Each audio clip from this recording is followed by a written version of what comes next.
السلام علیکم ناظرین، میں ہوں آپ کا ہوسٹ نعمان شاہ۔ جیسے کہ آپ جانتے ہیں، میں نے پہلے بھی کافی ساری ویڈیوز بنائی ہیں علماء کرام کے حوالے سے کہ علماء کرام کو اعلیٰ عہدے دیے جائیں پاکستان کے اندر۔ پاکستان ایک اسلامی ریاست ہے،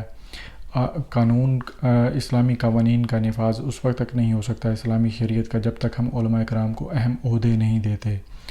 علماء کرام کی کریڈیبلٹی، ان کی اہمیت کو بحال کرنا ہوگا، اور جب تک وہ ریاست کے اندر سٹیک ہولڈرز نہیں بنتے تب تک ہم اسلام کا نفاذ ناممکن ہے۔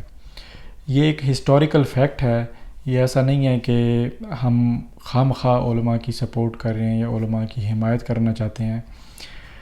اصل میں ہمارا رویہ یہ ہو چکا ہے کہ ہم علماء کرام کے حوالے سے ہم کہتے ہیں کہ مولوی ہمیں وہ والا چاہیے جیسے امام ابو حنیفہ تھے، مگر وزیر اعظم ہمیں کوئی بھی چل جائے گا۔ مولوی ہمیں چاہیے امام مالک جیسا، مگر ہمارا پریزیڈنٹ ہمیں کوئی بھی چل جائے گا۔ مولوی ہمیں چاہیے امام احمد بن حنبل جیسا، مگر ہمیں چیف آف آرمی اسٹاف کوئی بھی چل جائے گا۔ مولوی ہمیں چاہیے امام شافعی جیسا، مگر چیف جسٹس ہمیں کوئی بھی چل جائے گا۔ مولوی ہمیں چاہیے امام بخاری جیسا، مگر ہمیں پارلیمنٹیرین کوئی بھی چل جائے گا۔ مولوی ہمیں چاہیے امام مسلم جیسا، سینیٹر ہمارے لیے کوئی بھی چل جائے گا۔ یہ ہمارے منافقانہ رویے ایسے کیوں ہیں؟ علماء کرام بھی اسی ماحول میں رہ رہے ہیں، اسی ملک میں رہ رہے ہیں جہاں کرپشن عام ہے، معاشرتی خرابیاں اتنی زیادہ ہیں، تو ہم کیسے ایکسپیکٹ کر سکتے ہیں کہ انہیں ہم دیں کچھ نہ، مگر ہم کہیں کہ وہ اس اعلیٰ درجے کے علماء ہوں۔ بے شک وہ اپنے ماحول کے حساب سے اس ٹائم بھی سب سے اعلیٰ درجے کے علماء ہیں۔ ہماری ریاست نے انہیں کچھ نہیں دیا، اس کے باوجود جو اسلام کی وہ خدمت، بے لوث خدمت کر رہے ہیں۔ اس میں کوئی شک نہیں کہ اگر یہی چیزیں آپ دوسرے عہدیداران سے آپ کھینچ لیں، ان کو ہیلپ لیس کر دیں، تو دیکھیں ان سے کیا آپ کو رزلٹ نکلتے ہیں۔ اب اصل پوائنٹ کی طرف ہم آتے ہیں کہ ناظرین، جب خلافت عثمانیہ جب بنی، میں مختلف ویڈیوز بناؤں گا کیونکہ ویڈیو بہت طویل ہو جاتی ہے، بہت دوست شکایت کر رہے ہیں کہ آپ کی ویڈیو لمبی ہوتی ہے، تو میں مغلیہ دور میں علماء کے کردار پر علیحدہ ویڈیو بناؤں گا، پھر خلافت اب بنو عباس پر کے دور میں جو علماء کا کردار تھا وہ علیحدہ بناؤں گا۔ اس ٹائم میں خلافت عثمانیہ پر بنا رہا ہوں، اوٹومن امپائر کے متعلق آپ کو بتانا چاہتا ہوں۔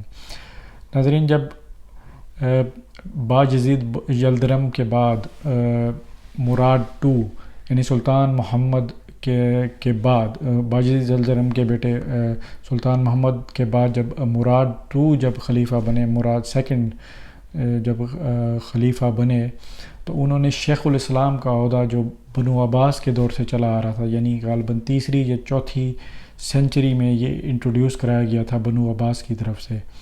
تو یہ عہدہ وہ تھا کہ یہ پوری سلطنت، پوری ریاست کے اندر جتنے بھی علماء کے اوپر ایک سپریم عالم دین ہوتے تھے، سپریم مفتی، تو اس کو یہ شیخ الاسلام کا عہدہ دیا گیا۔ تو جب باجزید یلدرم کے بعد مراد II جب بیٹھے تخت پر، چونکہ باجزید یلدرم اور ان کے بیٹوں تک ابھی خلافت مکمل طور پہ بحال نہیں ہوئی تھی، لڑائیاں چل رہی تھیں، ایون باجزید یلدرم کو شہید کر دیا گیا، تو ان کے بیٹوں میں آپس میں پھر لڑائیاں ہوئیں۔ پھر جب سلطان محمد I جب خلیفہ بنے تو اس کے بعد اسٹیبلش ہو گئی اوٹومن امپائر، اور ان کے بیٹے پھر مراد II آئے، تو پھر انہوں نے قانون سازی اور پراپر انسٹیٹیوشن بنائے خلافت عثمانیہ کے اندر۔ تو شیخ الاسلام کا عہدہ انہوں نے بحال کیا۔ اس وقت ریاست کے 4 بڑے انسٹیٹیوٹ تھے، ایک سیفیہ تھا، ایک قلمیہ تھا، ایک علمیہ تھا، اور ایک ملکیہ تھا، یعنی ایڈمنسٹریٹو، امپیریل اور آرمی کا عسکری، اور پھر علمیہ جو علماء کا۔ 4 اسٹیٹ ریاست کے بڑے انسٹیٹیوٹ تھے خلافت عثمانیہ کے۔ جو شیخ الاسلام تھے وہ العلمیہ کے ہیڈ بھی ہوتے تھے، اور العلمیہ میں ان کی پوری ٹیم ہوتی تھی، اور پوری ریاست کے اندر وہ چیف عالم دین ہوتے تھے۔ ان کے پاس اب ڈیوٹیز کیا کیا تھیں ان کے پاس؟ کوئی بھی سلطان اس وقت تک نہیں بن سکتا تھا جب تک شیخ الاسلام اور ان کی ٹیم ان کی بیعت نہیں کرتی تھی۔ شیخ الاسلام کا بیعت کرنا بہت ضروری تھا، سلطان اس وقت تک سلطان نہیں بن سکتا تھا۔ نمبر 2، وہ تمام پورے ملک میں جو ججز تھے، چیف جسٹس سے لے کے جتنے بھی ججز تھے، وہ شیخ الاسلام تعینات کرتے تھے۔ چیف آف آرمی اسٹاف، یعنی ایک دوسرے انسٹیٹیوٹ کا جو ان کا علیحدہ ایک سیفیہ جو انسٹیٹیوٹ تھا خلافت عثمانیہ کا، یعنی in chief of army staff شیخ الاسلام کی مرضی کے بغیر اپوائنٹ نہیں ہو سکتا تھا۔ ایون سلطان، جب ایک سلطان سے دوسرا سلطان جب بنتا تھا تو اس دوران، اس بیعت کے پورے پروسیس کے دوران، جیسے آپ سمجھیں نا ہمارے ہاں نگران وزیر اعظم یا نگران وزیر اعلیٰ ہوتا ہے، اس پروسیس کے دوران پوری اسٹیٹ کا جو ہیڈ ہوتا تھا وہ شیخ الاسلام ہوتے تھے اس وقت کے، یعنی پوری سلطنت ان کے انڈر ہوتی تھی۔ پھر شیخ الاسلام جب سلطان نامینیٹ ہو جاتا تھا تو شیخ الاسلام اس سلطان کی بیعت کرتے تھے۔ پھر شیخ الاسلام علی المیہ کے تھرو ان کے پاس جاب یہ تھی کہ انہوں نے اسٹیٹ کے دوسرے انسٹیٹیوٹ اور پوری ریاست میں میک شور کرنا ہے کہ اسلام کا نفاذ ہو، اسلام کی اشاعت ہو، اور قانون سازی جتنی بھی ہو وہ اسلام کے تحت ہو۔ کسی ادارے میں ایسا کوئی قانون نہ ہو جو اسلام کے مخالف ہو، یعنی کہ قوت نافذہ ان کے پاس تھی، نفاذ کا کام بھی کر رہے تھے وہ، انٹرپریٹیشن قوانین بنانے کے ساتھ ساتھ نفاذ کا کام بھی شیخ الاسلام کے انڈر ہوتا تھا۔ پھر یہ دیکھیں کہ جو شیخ الاسلام اور ان کی جو پوری ٹیم تھی، ان کی جو تنخواہیں تھیں وہ اس وقت کے جو کریم عہدیداران تھے پوری ریاست کے، جیسے آپ سمجھے chief of army staff, chief justice, یعنی شیخ الاسلام کی تنخواہ ان کے برابر ہوتی تھی، اور یہ بڑے جتنے عہدیداران ہوتے تھے خلافت عثمانیہ میں ان پر ٹیکس نہیں ہوتا تھا، شیخ الاسلام اور ان کی ٹیم پر بھی ٹیکس نہیں ہوتا تھا، ہائیسٹ پیڈ لوگ ہوتے تھے یہ۔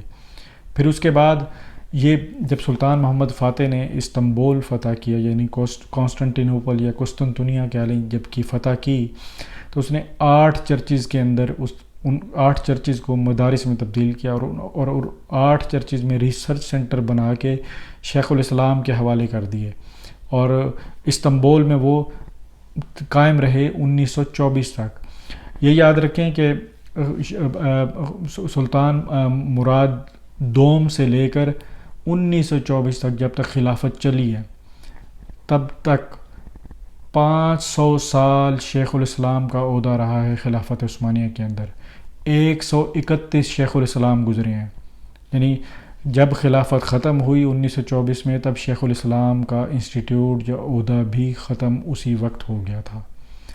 یعنی اب کہنے کا سارا مقصد یہ ہے کہ ایک سپریم اتھارٹی تھے علماء۔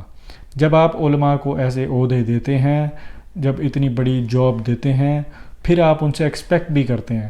ابھی ہماری ریاست پاکستان نے کچھ بھی نہیں دیا، وظیفے تک نہیں دیے علماء کو، یعنی کتابیں بھی خریدنا چاہیں نا آپ ریسرچ کے لیے، اتنی مہنگی کتابیں آتی ہیں، 20 ہزار کی، 30 ہزار کا ایک فتاویٰ آتا ہے، 4 5 جلدوں کا۔ یہ علماء کرام کہاں سے خرید سکتے ہیں؟ آپ کہتے ہیں وہ یہ ریسرچ نہیں کرتے، آپ کہتے ہیں آپ نے کیا دیا، کیا ان کو کیا ماحول بنا کے دیے، کیا آپ نے ریسورسز دیے؟ یہ تو ہماری ہسٹری بڑی پڑی ہے کہ علماء کرام کے بغیر اسلامی ریاست چل ہی نہیں سکتی، یعنی پاکستان اسلامی ریاست ہے مگر علماء کے لیے کوئی جاب نہیں ہے۔ یہ اس کی مثال بالکل ایسے ہی ہے کہ آپ مینگو شیک بغیر مینگو کے بنا لیں، تو باہر لکھا ہو مینگو شیک، یعنی عالم دین کی کوئی ایک جاب بھی نہیں ہے، وزارت کی نہیں بات، وزارت جاب نہیں ہوتی، جو وزیر مذہبی امور ہے وہ بھی عالم دین کی جاب تو نہیں ہے نا، مذہبی امور کا وزیر تو آپ کسی کو بھی لگا سکتے ہیں۔ ابھی پیچھے مشرف کے دور میں جاز الحق صاحب تھے، وہ تو عالم تو نہیں تھے، یہ تو ایک وزارت ہے قسم کی کنٹرول کرنے کے لیے۔ اب ہمیں آئینی عہدہ چاہیے، علماء کا ایک انسٹیٹیوٹ ہو جیسے خلافت عثمانیہ میں العلمیہ تھا، اور پھر اس پر عہدیدار ہوں، عہدے ہوں، پاورفل عہدے ہوں۔ اب یہ لوگ سوچتے ہیں نا کہ اچھا اگر ہم علماء کو یہ دے دیں گے تو پھر کون سے ہوں گے، بریلوی مولوی بیٹھیں گے یا دیوبندی؟ اس کا پروسیس بھی میں نیکسٹ کسی اور ویڈیو میں آپ کو بتاؤں گا یہ کیسے ہو سکتا ہے، اور یہ بڑا آسان سادہ سا ہے، بس سوچنے کی بات ہے، کرنے والے ہوں تو ہر چیز کا حل نکل آتا ہے۔ تو ہم علماء کو جب لیگل اتھارٹیز عہدے دے دیں گے پھر ہم ان سے ایکسپیکٹ کریں گے کہ وہ کام کریں۔ اچھا اس میں کئی لوگ یہ سمجھتے ہیں کہ علماء آپس میں متفق نہیں ہوئے تو ان کو عہدے کیسے دیں، یا سنی مولویوں کو دیں، بریلوی مولویوں کو دیں۔ یار سیدھا سی بات ہے، آپ کا وزیر اعظم بھی تو کوئی مسلک کا ہے نا، وزیر اعظم یا کوئی بریلوی ہوتا ہے یا کوئی دیوبند، کوئی اس کا مسلک تو ہوتا ہے، چیف آف آرمی اسٹاف بھی کسی مسلک کا تو ہوگا نا، چیف جسٹس بھی کسی، مگر وہ بنتے ہیں، ہم نے عہدہ بنانا ہے، کسی عالم کو جاب نہیں دینی. میں یہ نہیں کہہ رہا مفتی منیب الرحمان صاحب کو جاب دیں, خادم رضوی صاحب کو دیں, طاہر القادری صاحب کو دیں, مفتی تقی عثمانی صاحب کو دیں, سام الہی ظہیر صاحب کو دیں.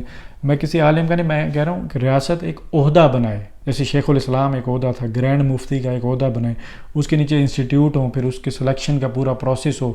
تو وہ انشاءاللہ اس پہ میں ایک علیحدہ ویڈیو بناؤں گا. ہم علماء کو پہلے جاب دیں, پھر ان سے ایکسپیکٹیشن کریں, ان کو ریسورسز دیں, ان کو ریاست کا سٹیک ہولڈرز بنائیں, پھر ان سے امید رکھیں کہ انشاءاللہ وہ ہمیں صحیح راہ پہ گامزن کر دیں گے. یہ باقی چھوٹے چھوٹے فروعی اختلافات یہ ختم ہو جائیں گے جب آپ ان کو لیگلائزڈ کر دیں گے, سٹیک ہولڈر بنا دیں گے. جزاک اللہ. نئے آنے والے ساتھیوں سے گزارش ہے کہ وہ چینل کو سبسکرائب کرتے ہوئے ساتھ موجود بیل کے آئیکن کو بھی دبا دیں.